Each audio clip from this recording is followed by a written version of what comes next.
ఇప్పుడు వార్త మరో 2 పథకాలు ప్రారంభం. సీఎం రేవంత్ రెడ్డి శుభవార్త అంటూ లేటెస్ట్ అప్డేట్ అయితే రావడం జరిగిందండి.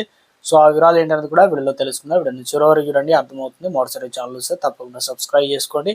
చూస్తున్నారు కానీ లైక్ చేయడం మర్చిపోతున్నారు. వెంటనే లైక్ చేయండి. వివరాలకి అయితే వెళ్ళిపోదామండి మనం. రాష్ట్ర ప్రభుత్వం దివ్యాంగుల అభ్యున్నతి లక్ష్యంగా మరో ముందడుగు వేస్తుంది.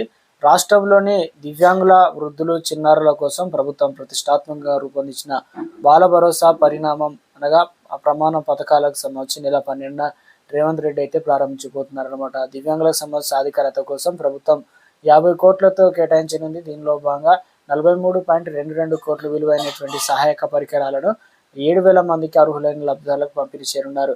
రెట్రో ఫిటెడ్ అనగా మెట్రాయిడ్ వాహనాలు, బ్యాటరీతో నడిచేటువంటి ట్రై సైకిళ్లు, వీల్ చైర్లు, అదేవిధంగా ల్యాప్టాప్లు, వినికిడి యంత్రాలు, మొబైల్ ఫోన్లు అందించనున్నారు. దివ్యాంగుల సహకార సంస్థ ఏర్పాటైన తర్వాత ఒకే ఆర్థిక సంవత్సరంలోని ఈ స్థాయిలో నిధులు కేటాయించడం ఇదే మరోసారి కావడం విశేషం.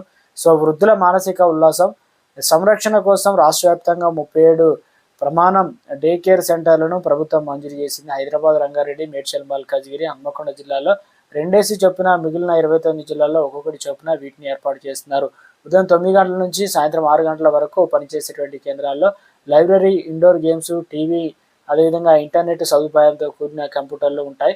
లబ్ధిదారులకు ఉచితంగా స్నాక్స్తో పాటు వేడివేడి భోజనం అందిస్తారు. ప్రతి సెంటర్లో ఏర్పాటు నిర్వహణకు సంబంధించి ప్రభుత్వం 12.48 లక్షలు మంజూరు అయితే చేశారనమాట. ఇక 5 ఏళ్లలోపు చిన్నారుల వైకల్యాన్ని ముందస్తుగా గుర్తించి తగిన చికిత్సలు అందించడమే లక్ష్యంగా బాల భరోసా పథకాన్ని ప్రభుత్వం ప్రతిష్టాత్మకంగా చేపట్టింది. అంగన్వాడీ టీచర్ల ప్రాథమిక స్క్రీనింగ్ నిర్వహిస్తారు. సమస్యలు ఉన్నట్లుగా గుర్తించి పిల్లల ప్రాథమిక ఆరోగ్య కేంద్రాలు లేదా ఆర్బీఎస్ ద్వారా వైద్య పరీక్షలు నిర్వహిస్తారనమాట.